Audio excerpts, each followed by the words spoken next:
is your Filipino radio experience in Las Vegas. PHLV Radio. PHLV Radio.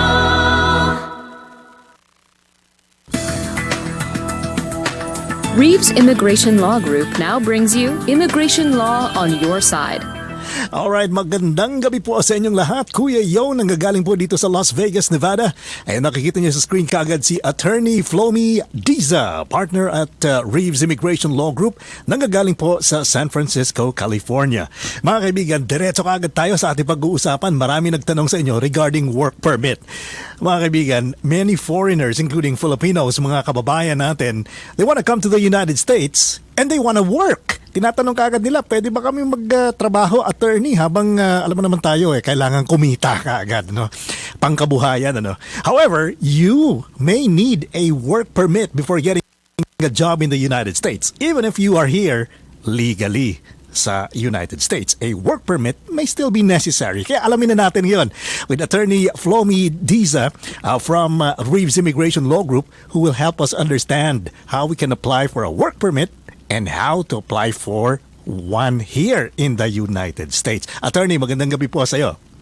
Magandang gabi, Kuya Johan, at binabati na rin natin ang lahat ng viewers and listeners ng PHLV Radio at dito po sa Immigration Law on Your Side. Tumutok po kayo kasi very important ang ating pag-usapan kung paano po kayo makakuha ng work permit legally dito po sa United States. Marami ang nagtatanong dito sa isyong ito kasi alam mo naman, especially sa ating mga Filipinos, pagdating dito sa Amerika, pwede ba ako magtrabaho kay tito, kay tita, ng ganyan, ano?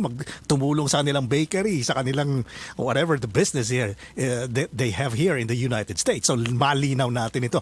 Attorney, ano po itong work permit na ito? Yes, tama yung sinabi mo, Kuya Johan, na kailangan ng isang tao na para mapagtrabaho sa United States ay magkaroon ng work permit. Kahit nandito sila sa United States legally, na banggit mo kanina, on a valid visa, whether it's a tourist visa or any other form of visa. Now, ang work permit, Kuya Johan, is a request to be submitted sa USCIS, yung United States Citizenship and Immigration Service. Ito yung Form I-765. Usually ini-issue yan sa foreign national by the USCIS, as we mentioned. Now, the work permit is also mostly commonly known as Employment Authorization Document. Yung abbreviation is EAD. Yung iba sinasabi EAD or EAD. It allows ang foreign nationals to work here legally in the United States, freeing from the consequences of any restrictions. So, Kuya Johan, lahat ng mga tao gusto magtrabaho, kailangan ng work permit. Of course, ang exception dyan, kung kayo po ay siyempre US citizen na or kung kayo po ay may green card na. Right? So may mga sitwasyon din, Kuya Johan, na hindi mo na rin kailangan dahil sa nature ng inyong visa ay hindi mo na kailangan mag-apply ng 765 yung work authorization document. So yun ang isa-isahin din natin, Kuya Johan, ano yung mga exception aside from the US citizen at aside from the green card holder na hindi na kailangan ng work authorization. Alam, Attorney, sa dami ng alphabet soup na napag-usapan natin, talagang I'm sure ang ating mga kababayan, anong letra sa mga visa classifications na ito ang pupwedeng magtrabaho na hindi na kailangan mag-apply pa ng additional work permit? Alright, sige, Attorney. Unfortunately, Kuya Johan, yung mga karamihan sa ating mga kababayan na dito namamasyal lamang, di ba, under a tourist visa, ay hindi po sila eligible mag-file ng work authorization. Yung letter alphabet B1, B2, hindi po pwede. Unfortunately, unless mag-change status kayo, let's say you get married, right, and you file an adjustment of status, while waiting for the adjustment, pwede po kayong mag-apply ng 765. But in itself, as a work permit, marami tayong natatanggap na mga tawag, Kuya Johan, yung mga kababayan natin na legally pumasok dito on a tourist visa and they were asking, like, attorney, can I apply? Siyempre nag-search sila sa internet, nakita nila, can I file for I-765? Sabi ko, no, unless there is a corresponding application, kagaya nga nabanggit natin, adjustment of status and others na pag-uusapan natin mamaya.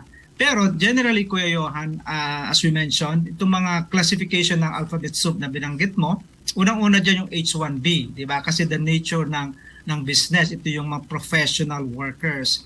So, ito yung mga specific employer din, hindi kagaya ng work permit na nabanggit natin na unrestricted yan, di ba? They can apply sa mga big companies, small companies, they can create, their own business, So with the work authorization na pag-usapan natin, walang restriction. Pero yung H-1B, right, hindi kailangan ng work authorization yan dahil by the nature of the visa, allowed sila magtrabaho, kanya nga lang doon sila sa employer who petitioned them. So ito yung mga professional workers, mga teachers, di ba, yung mga engineers, mga doctors, but they have to work with the employer.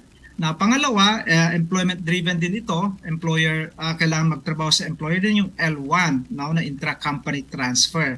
So halimbawa, yung may mga corporation sa Pilipinas, malalaki, kagaya halimbawa ng Jollibee or Goldilocks or mga restaurants that they are bringing their talents or skilled workers dito sa US na mag-i-train, di ba, sa kanilang empleyado dito sa US. Ito yung mga L1 intra-company transfer. So, hindi din nila kailangan mag-apply ng work authorization. Now, yung mga temporary worker pa rin, yung mga H2Bs, no? Ito yung mga skilled, unskilled workers or kagaya ng mga agricultural workers, H2Bs, and seasonal workers, yung mga hotel workers or yung mga resort workers, hindi rin kailangan ng work permit pero specific pa rin sa employer. So ito yung mga halimbawa, Kuya Johan, ng mga visa na hindi na kailangan ng work permit. Ito rin din natin yung mga J1 na pag-usapan din natin, di ba? So yung mga exchange visitor, kagaya ng mga teachers, right?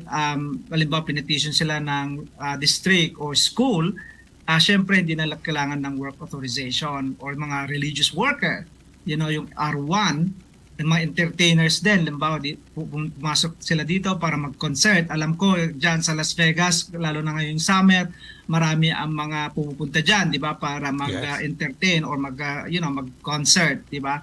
So, yun, yung mga P-visas, hindi na kailangan mag-apply ng work authorization. So, karamihan sa mga alphabet soup na banggit natin, nagkaroon tayo ng discussion, tiglan lang ninyo sa aming sa Facebook at saka YouTube ng PHLV Radio at Reeves Immigration Law Group, yung mga topics na yan for further discussion. Ang hindi pa natin na pag-uusapan, Kuya Johan, at marami rin nagtatanong sa atin, yung mga kababayan natin na Canadian citizen na sila or Australian citizen. So hindi merong special visa rin sa inyo, yung TN, di ba? Yung NAFTA workers, di ba? If you are a citizen of Canada or Mexico, right, dati kayong Filipino but you became a US citizen, pwede rin mag-apply, di ba? So ito yung parang H-1B. Pero ang maganda lang dito sa mga TN visa, Kuya Johan, wala kong tawag nito, hindi sila limited sa 68,000. So yung TN visa, wala pong quota yan. At wala pong you can apply anytime. Hindi kagaya ng H-1B na nagbubukas lang every April 1 of the fiscal year and they have a quota of at least 68,000. So ito yung mga classification, Kuya Johan, na mga kababayan natin na nasa ganitong visa hindi nila kailangan mag-apply ng work authorization. At remember, lahat po ng nabanggit natin na visa ay mga non-immigrant, di ba? Non-immigrant visa 'yan. Kung gusto niyo extend ang inyong status on the H-1B, H-2Bs or J-1, kailangan i-extend diyan para magkaroon kayo ng tuloy-tuloy na trabaho. Pero kailangan pa rin either the same employer o maghanap kayo ng, if you want to change employer, pwede rin maghanap ng panibagong employer that has the same business as your current employer. So yun po mga sample, mga kababayan. But by the time na kayo po mag-apply or yung employer ninyo, in-apply kayo ng labor certification and I-140 at magiging available yung visa ninyo and you file for green card, that's the only time that you can file for I-765 or work authorization.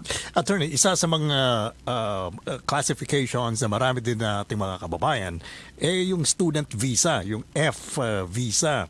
And bahagi nating napag-usapan ito a few episodes ago. Are they also eligible to work and apply for a work permit? Yeah, the student visa, Kuya Johan, they are required to go to school, right, and to study. That's the rule. Right? So ito yung mga sitwasyon, pero may mga sitwasyon na pwede rin sila mag-apply ng 765 o yung work authorization document. right? Let's say yung mga nasa training na or on campus or nasa financial needs. So yung mga nasa curricular practical training stage na sila, pwedeng i-apply ng 765 o yung optional training, practical training, yung sinasabi ng OPT. So yung for purposes of completing, the requirements of your degree, kailangan mong mag-train, di ba? So like for example, ang course mo is Hotel and Restaurant Management. So kailangan kang magkaroon ng optional practical training halimbawa sa hotel, di ba, or sa restaurant. Ito yung sinasabi ng OPT. Usually yan, Kuya Johan, sa at the end, the last year of your school year. So pwede na pong i-apply yan, right? At makakuha po kayo ng work authorization at binibigyan po kayo ng additional 1 year. At syempre yung mga nasa science, technology, engineering, mathematics, or yung nasa STEM na sinasabi natin, pwede rin mag-apply ng work authorization.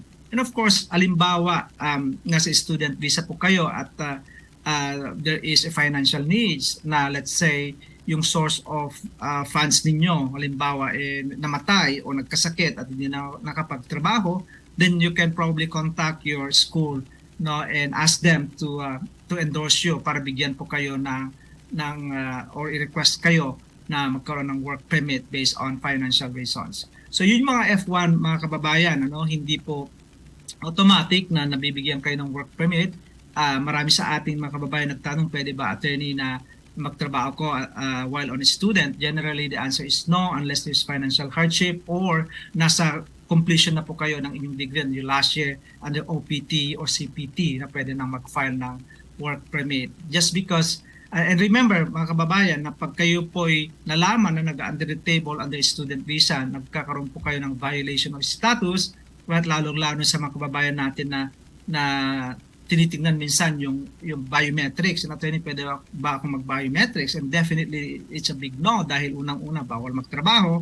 Pangalawa, pag nag-biometrics kayo, there's a tracing, di ba, that you are working while under student visa. Mm-hmm. Attorney, how about the dependents of those on, say for example, yung naka-J1, yung dependent niya, yung primary beneficiary, hindi na kailangan ng work permit, pero yung kanyang dependent, yung kanyang asawa, kailangan po bang mag-apply ng work permit? That's a good question, Kuya Johan. Although ang J1, as we mentioned kanina, karamihan sa mga nabanggit natin kanina na principal, di ba, sa H1B, sa mga employment-based, H2Bs, J1, even E2s and E1s, yung mga investor visa, right? Non-immigrant visa yan, sila mismo, they are required to work with the petitioning employer. Ang maganda nito yung mga dependents, Kuya Johan, yung mga spouse, yung legally married spouses, ng mga non-immigrant visa under the J1, pwede mag-apply ng work permit, Kuya Johan. And that's the good thing about the dependent. Either they can have the work permit or be a homemaker in the United States. Mm-hmm. Isiningit ng isang listener natin, yung mga spouse din attorney ng mga naka-H visa, pwede rin po ba sila? Yes, yung H1B visa, Kuya Johan, very evolving topic ang mga H4s.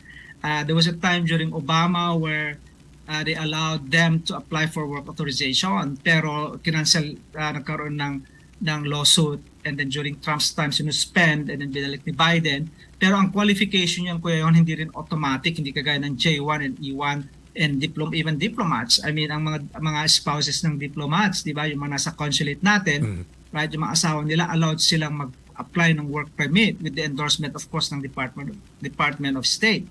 So, sila, yun na unrestricted din, yung mga diplomats where they're allowed to be here for 6 years, di ba, and then yung mga asawa nila or even the children, eligible children, can apply for work authorization and they can apply for a job that they want. So, yun ang pinaganda ng work permit dahil hindi ito specific ang employer mo. Now, going back to your question kanina, tungkol naman sa mga H1Bs, yung mga H4 applicants, nabanggit natin na ang mga spouses ng H1B can only, or those who are under H4 visa, kailangan merong naka-file, Kuya Johan, na labor certification o approved labor certification and approved I-140 bago sila makapag-file ng work authorization.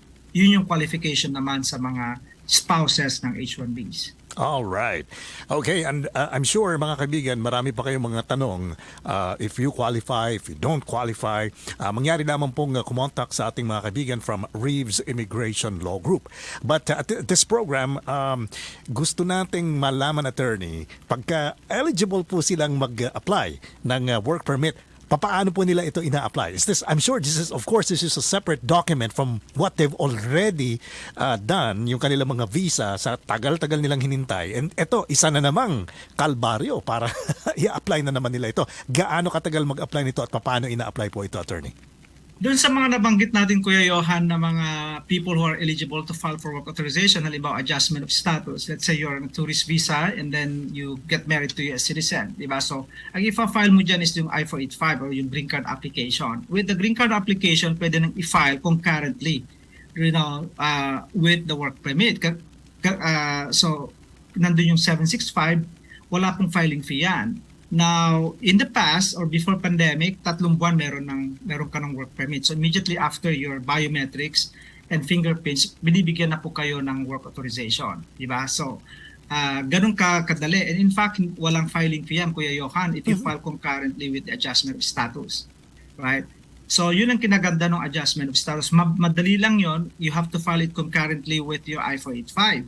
Pero sa mga kababayan natin nasa H4, J2s, yung mga visa spouses of J1s, yung mga E2s, yung mga spouses of investor visa or yung mga intra-company transfer L1s, kailangan i-file dun sa form I-765 with a filing fee. Right? So, filing fee and biometrics fee. So, nagbabago palagi ang filing fee. That's why I don't really try to remember filing fees kasi they always change.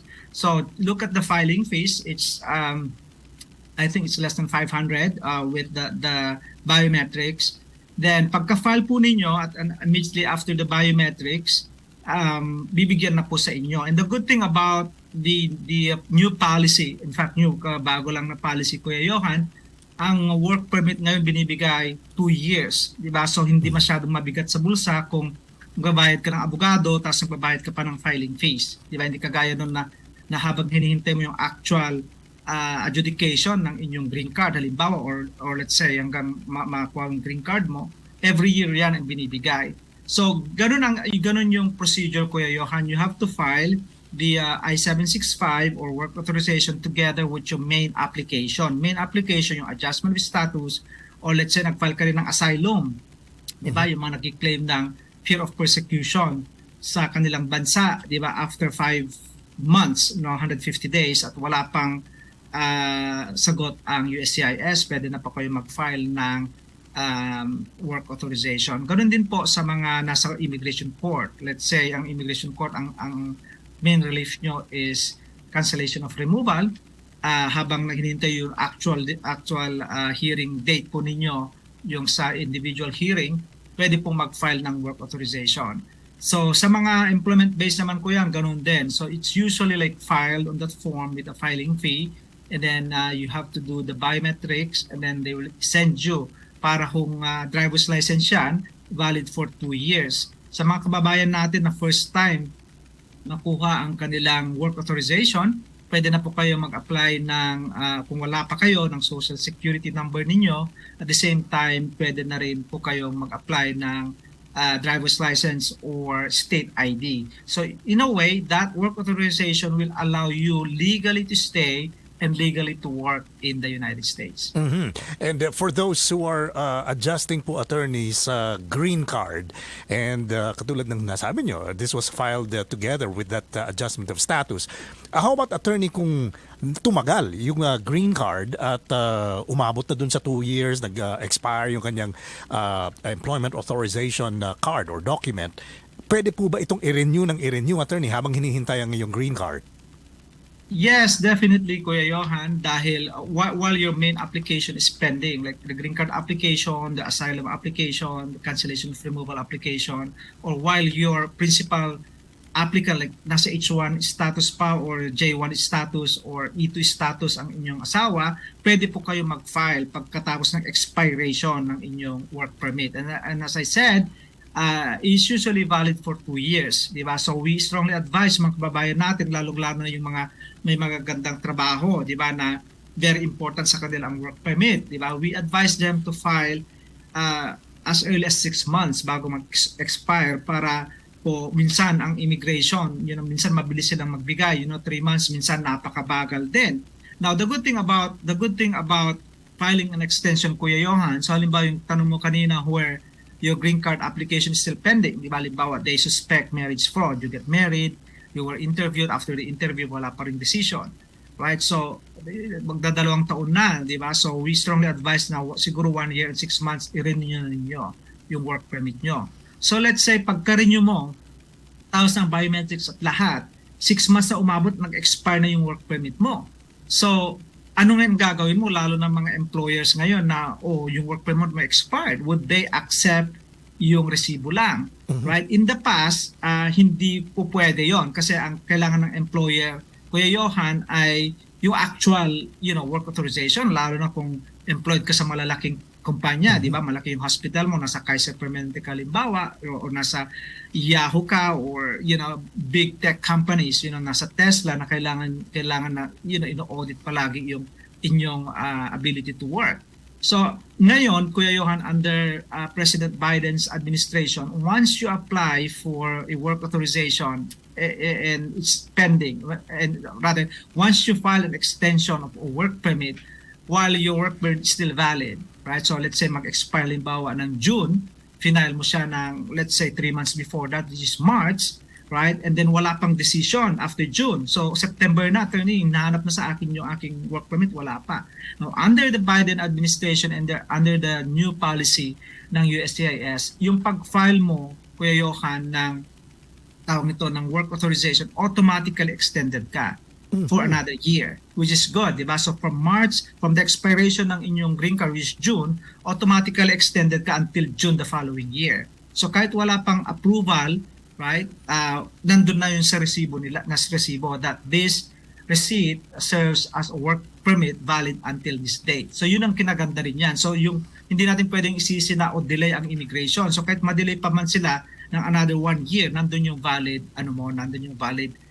valid pa rin ang inyong work permit.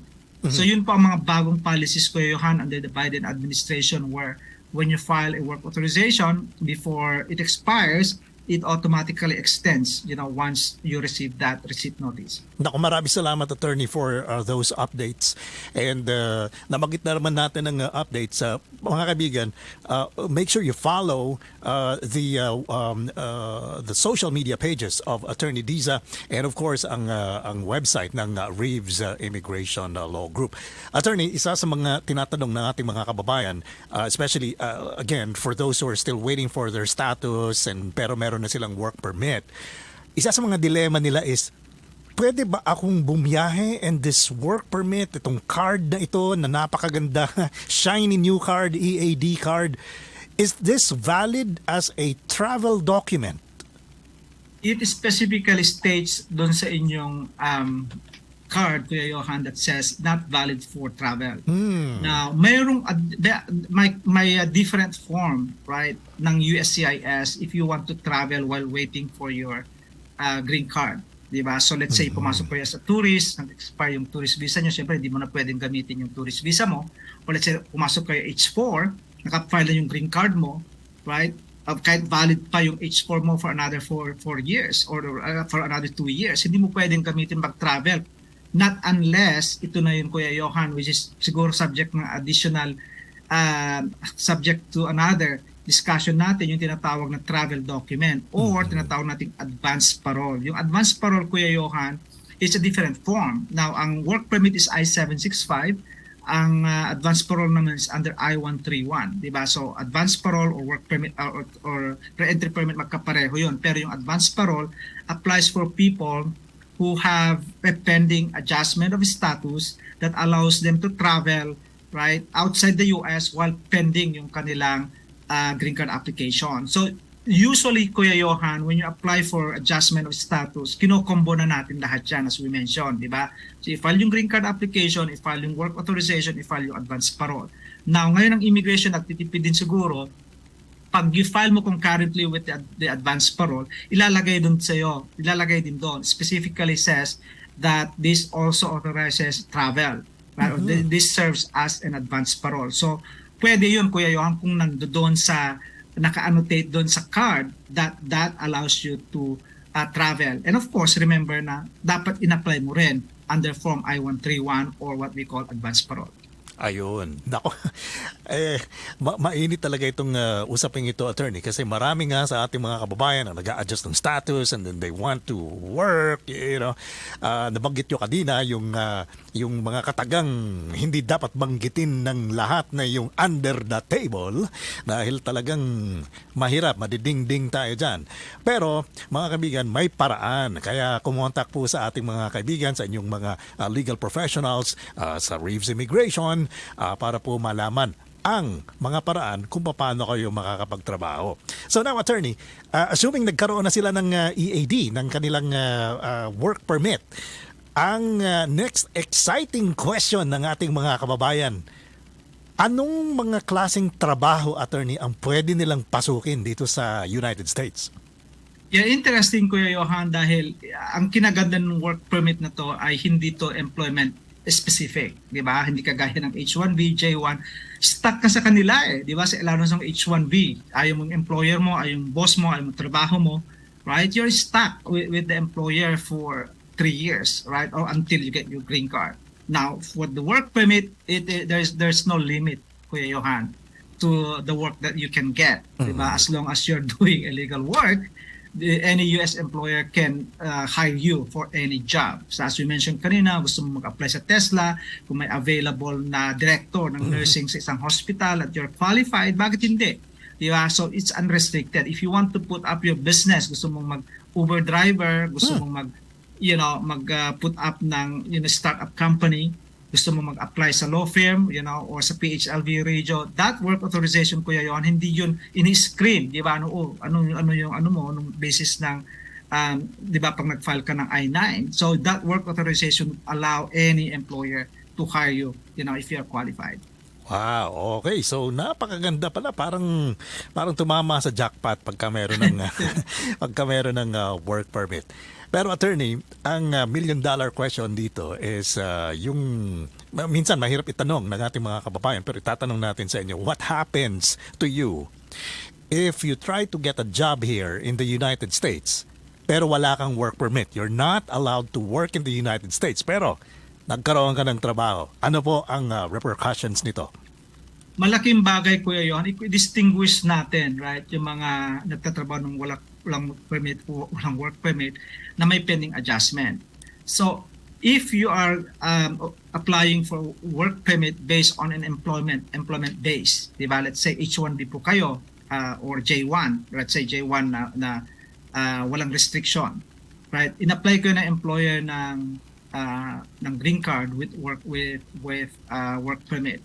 Now, kung wala po kayong work permit, nag-expire na halimbawa yung J1 mo, right? Makikita nila anong ginawa between the expiration and nung nakuha mo yung expiration ng J1 mo until nakuha mo yung work permit mo. So pag nagtrabaho ko within that time frame, Kuya Johan, meron kang violation of status, right? So yun ang sinasabi natin ngayon na dire consequence of working without work permit.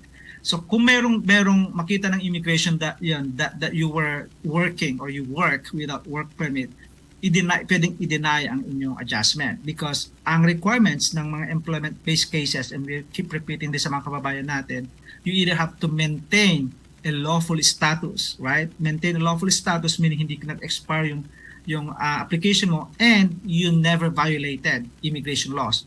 Siyempre, if you're working without work permit, that's a violation. So kung nag-violate kayo ng status, hindi ka pwedeng bigyan ng green card. So malaking bagay yan, Kuya Johan, sa employment-based cases. Pero sa mga family-based cases, lalong-lalo yung tinatawag natin immediate relative, nag-asawa ka ng US citizen, right? You've been here for 10 years, 20 years, you're working under the table, right? You're paying your taxes, wala kang alang work permit.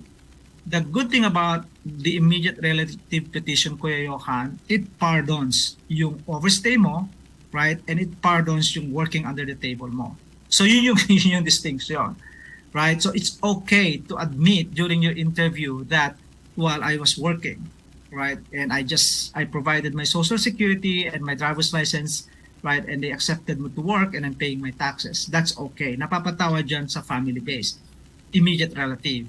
Pero sa mga preference category, limbawa F1, pinetition kayo na tatay, you're over 21.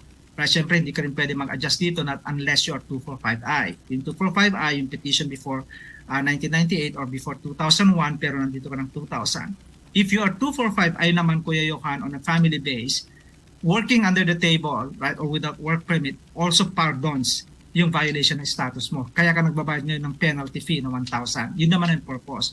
So those are the distinction, Kuya Johan, if people are working or have work without work authorization. So we have to distinguish whether it's a family-based immediate relative who it pardons yung working under the table and yung preference category kailang 245I eligible and those employment-based where you have to maintain status, right, until you get your green card. Nako. So yun po ang effect, Kuya Johan, if you work without a work permit.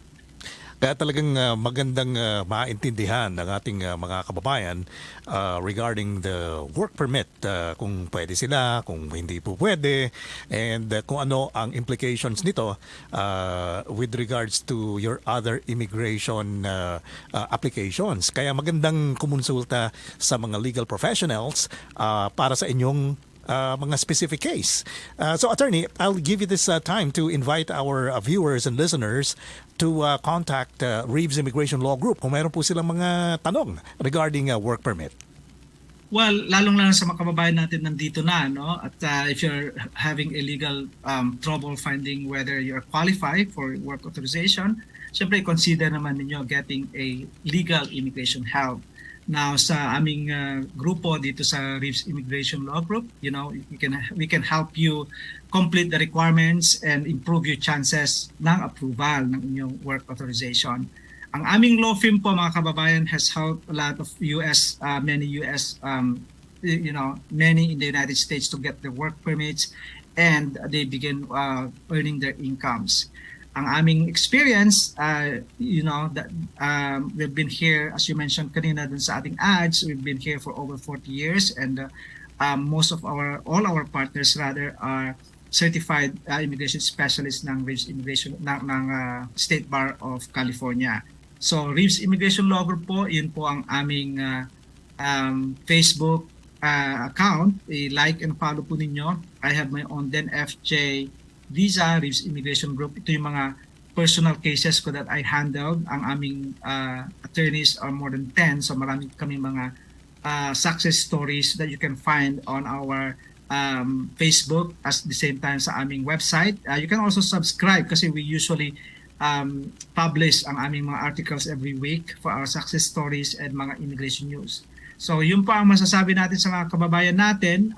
We charge $100 for Zoom consultation. Our Walnut Creek, we just opened last June. We still accept in-person consultation and libre po yan pag pumunta po kayo sa aming Walnut Creek office. Maraming salamat Kuya Johan sa patuloy po ninyong pagbibigay ng public service sa ating mga kababayan, lalong-lalo sa mga kanilang immigration concerns dito sa United States. Nako, maraming salamat po, attorney, sa inyong mga information, especially now that everything's slowly going back to normal. Medyo ang iba ay kailangan ko na magtrabaho siguro.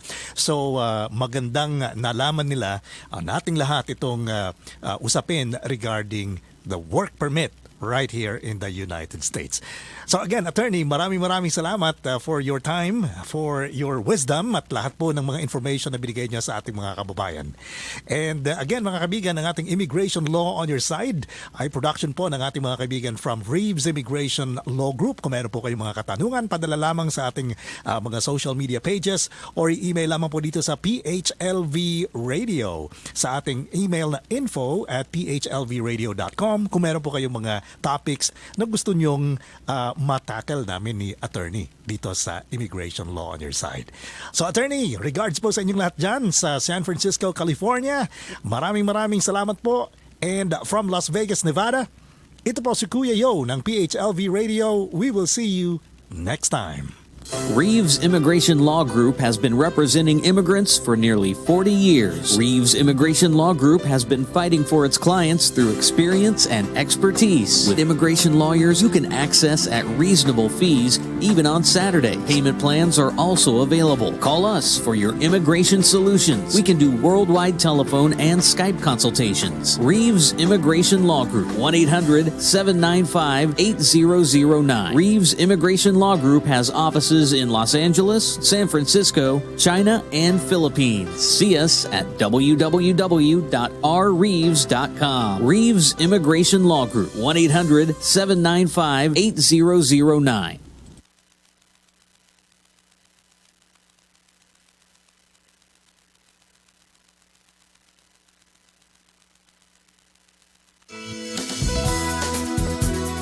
Just like a friend from back home. This is your Filipino radio experience in Las Vegas. PHLV Radio. PHLV.